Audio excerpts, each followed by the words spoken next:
السلام علیکم ورحمۃ اللہ وبرکاتہ۔ سامعین و ناظرین، اس ویڈیو میں میں آپ کو بتاؤں گا کہ لاعبہ،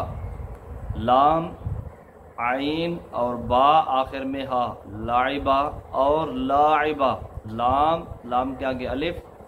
آگے عین، عین کے نیچے زیر، آگے با اور آخر میں ہا، لاعبہ،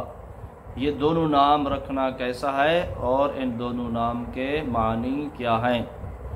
تو یاد رکھیں کہ لائبہ اس کا معنی ہے کھیلنا، بیکار و بے مقصد کام کرنا، تفریح کرنا، اور لاعبہ یہ لاعب کی مؤنث ہے، اس کا مطلب ہے کھیلنے والی، مزاح و تفریح کرنے والی۔ معنی کے اعتبار سے کسی بھی بچی کا نام لاعبہ یا لاعبہ رکھنا درست ہے، لہٰذا اگر کوئی شخص اپنی بچی کا لاعبہ یا لاعبہ نام رکھنا چاہتا ہے تو اس نام کے رکھنے کی گنجائش ہے، لیکن بہتر یہ ہے کہ بچیوں کے نام